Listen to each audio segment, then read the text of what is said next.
Hi, and welcome to another episode of Hot Takes with me, the Silver Fox.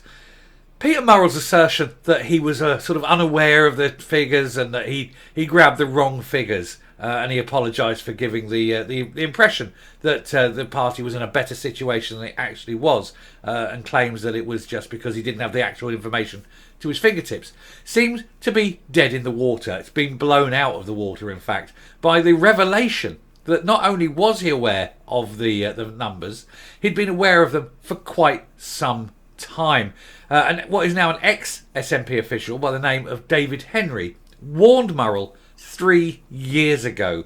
And he's unearthed the emails showing what he said, when he said it, and the information that literally blows out of the case out of the water for Murrell. I think it drops Murrell even further into it. And it wouldn't be it wouldn't be a bad thing if he did face the full fury of both the law and public opprobrium, because he's been caught out for being quite blatantly lying about things that he should never have lied about. Especially when it was so easy to find out the truth. But of course, he was trying to show that the party was in a good place, so that Humza Yousaf would be voted in because the establishment wanted him, and the establishment gets everything right every time. But now it seems that the establishment are a little bit more than blemished, shall we say. And it does, again, it destroys the legitimacy of Humza Yousaf's election, and it calls for more clamour for it to be rerun, in which case even Humza knows he would not win and that Kate Forbes would be the new leader. And I'd like it to be done quite quickly, just so that Humza Yousaf can beat Liz Truss's record. That'd be startling, wouldn't it? And she barely lasted as long as a lettuce. So let's see if the good people of Scotland can send another message. But we'll take a look at this article. We'll see what David Henry said, when he said it, and all the information relevant to it, and then move on there and see what the ramifications are for Peter Murrell and his case. But don't lie, Peter. Don't lie when it's so easy to find the truth. Anyway, here goes. So, original SNP finance complainer says he told Peter Murrell about the membership and financial issues in 2020. Former SNP official David Henry unearthed an email he sent to the then chief executive of the party about its finances and about its membership figures. And there's David Henry. Anyway, one of the original complainers in the alleged SNP financial fraud case has unearthed new evidence which proves that he told Peter Murrell about issues with membership numbers and the accounts back in 2020. And more on the accounts. I've got another video coming up, with the next video, I think, about the accounts and the secrecy around them. So do make sure you watch that one. Former SNP official David Henry quit the party in 2021 whilst in the midst of taking legal action against the SNP after it blocked Joanna Cherry from standing as an MSP. He lost that lawsuit. But he was also one of the first people to report concerns to Police Scotland 3 years ago that the money he and others had donated for a second independence campaign had been used elsewhere, fraudulently used. Now, that means that the police have been aware of this for 3 years. They have been investigating for 3 years. Why has it taken so long to get to this point? It's not something that is particularly difficult. They could have gone in on day one. They've had 3 years. And in 3 years, of course, a lot of information, a lot of evidence could easily have been disposed of. So I think the police themselves need to be investigated as to why they did not act on this much more quickly. The probe surrounding the allegedly missing 600,000 shot into prominence earlier this week after Murrell was arrested and questioned for, it's down to 11 hours now. It was 12 hours yesterday, but anyway. His home was raided, as was the SNP's Edinburgh HQ, and the former chief executive of the party was released without charge as the investigation continues, which we've covered ad nauseum. Mr. Henry had been watching these proceedings, and he unearthed an email from November 2020, where he took his concerns about the financial health of the SNP to Mr. Murrell, according to the Express. It goes to show the corruption and the damage deep within the heart of the SNP. And this is the party that claims it can run a government. It can't even run its own organisation without resorting to criminality, allegedly. This was just 4 months before the fringe nationalist campaigner Sean Clarkin made the first complaint to officers about the 600,000 of independence money, which had allegedly not appeared in the party's accounts in 2019, following the fundraising campaign in 2015. In his email, Mr Henry also wrote about a drop in party membership, which we now know to be far bigger than it was ever expressed. I mean, at one point it was something like 125,000, and then they published figures which were about 102,000. He said that there were about 102,000. Then it turns out that there's only 72,000. I think he said about 104,000. But it turns out the latest figures released was 72,000. And that was then. I have a very strong suspicion that it will have fallen further of people sort of sending their cards back, as it were. And there'll be a lot more that will simply not renew over the coming months. I think party numbers will fall spectacularly. Every day the SNP give people more reason not to renew their membership. So I think they could be in very deep trouble. And I know from their party finances that they are almost impoverished.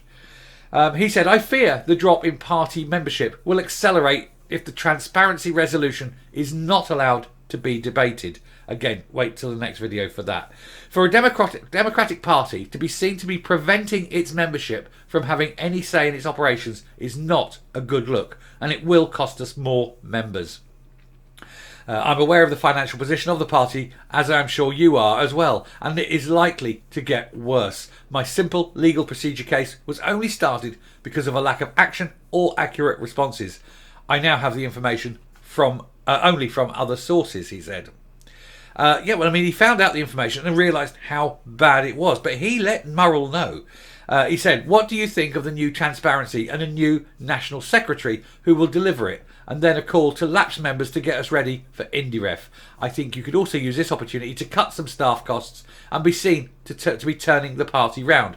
However, to do this, conference must be able to debate the transparency resolution. I fear that things are becoming unmanageable and events will soon overtake the party. They didn't want transparency. They didn't even want to talk about transparency because they knew that if the truth came out, the SNP would be finished. It is in such a perilous place. It has abused the monies it's received. It has falling membership numbers. It is basically a cabal of corrupt people taking advantage of people's sort of genuine political desires for their own pecuniary gain, for their own monetary advantage, if you will. I've also got another story on that one about why does a political party need to buy a £110,000 camper van. It seems a bit odd, doesn't it? But wait until that video comes out. Mr Henry did lose his attempt to become a national secretary, and it is understood that the transparency motion he mentions in the email was rejected by an elected committee of the party and not by Mr Murrell. So it was rejected by the party rejected the calls for transparency, and that is very, very worrying for anyone who pays money into an organisation and they're not being transparent with what they are using that money for. An SNP spokesman said it would not be appropriate to comment on any live police investigation, but the SNP has been cooperating fully with this investigation and will continue to do so. First of all, it is entirely inappropriate to comment on any live police investigation, particularly when that information is out in the public domain. Secondly, that bit about giving full cooperation to the police is provably a lie, and we'll come to that in the next video. The governing body of the SNP, the NEC, agreed to a review of governance and transparency. This is already in progress. Yes, a review of it, but it doesn't mean it's going to change anything. These are weasel words, but they're very weaselly people. Anyway, I shall round this off, come up, and we'll finish the video.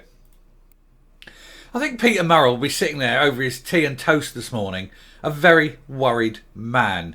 I think the lies, the carefully orchestrated lies, the carefully orchestrated cover-up is going to start to unravel, and unravel quickly. And when it's shown that certain information was known, that certain facts were deliberately hidden, I think it's just going to show. It's going to show a level of malfeasance within the party, By whom is yet to be proven, of course. I cannot make an accusation. But I think there is generally an air that, or a feeling that there is great malfeasance within that party, and that things have been done illegally, that money has perhaps been extracted from the party for personal gain by persons as yet to be charged.